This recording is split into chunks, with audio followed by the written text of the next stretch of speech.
My name is Gerson Perez, and in this presentation, I'll be sharing the current state of my project or the current state analysis over the company Ambition Tree Service LLC, which is a local company, tree service company here in Northwest Arkansas. And so let's go ahead and dive right in.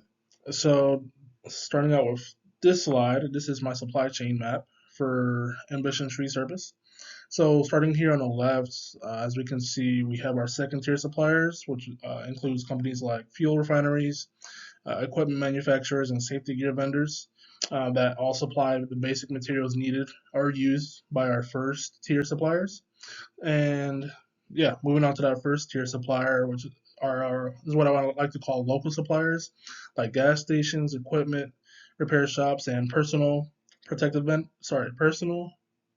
protective equipment vendors or PPE vendors that Ambition's tree service typically buys directly from, or yeah, the tree service company buy directly from them. And moving on to the center there of the map is Ambition Tree Service LLC itself. And like I mentioned, they operate in all of Northwest Arkansas with one main crew, a truck, a wood chipper used to process debris after jobs, and a trailer to pull some of that debris. Moving on to the customer side, first tier, first tier customers, which include residential homeowners and small businesses. And this is all while our second tier customers include city and government contracts, which could be like city parks, public areas, or even sometimes in our region when there's a heavy storm, the city likes to hire local companies to for storm cleanup. All right, and so moving on to our current state value map, stream map. All right. And so this is the value stream map, which outlines the major step from the time that the customer calls until the job is finished and then paid.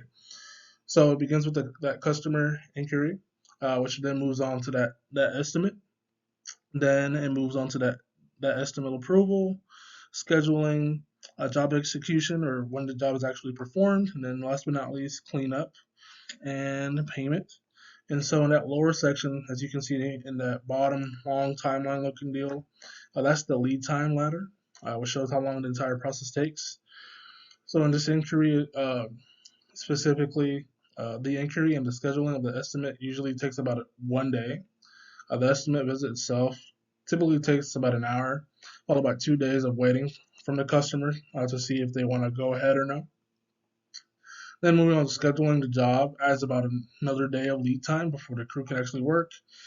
And then the job execution or performing the actual job, which is the main process itself. It takes actually about 6 to 8 hours of the actual work, plus cleanup and invoicing, which add roughly about half a day of lead time before the payment is actually received. So overall, the process time is about estimated to 8 to 10 hours, but the total lead time, which is way more, which is the first call to the final payment, is about 6 calendar days, is what I calculated.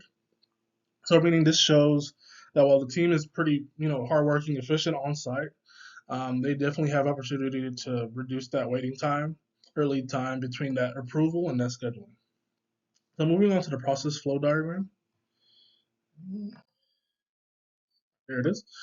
All right, so that process flow diagram pretty much breaks down what actually happens in all this. So it starts out with that customer call, kind of like what I mentioned earlier, followed by that on-site inspection and estimate. And then that's where it then moves over to that decision point or that decision making process, whether the estimate then gets a yes or no, whether it gets approved or not. No meaning that estimate is pretty much revised or resented or rejected. Yes, meaning that the crew can then schedule the job, prepare the equipment, and perform the work. And then after that job is complete, a crew chips that debris, performs the cleanup, then sends that invoice for that payment, and last but not least, that payment is collected. And so after all this process ends, that's where that job is closed, or like they like to say, that job then gets archived. And so with this mapping, it highlights where kind of the delays kind of occur.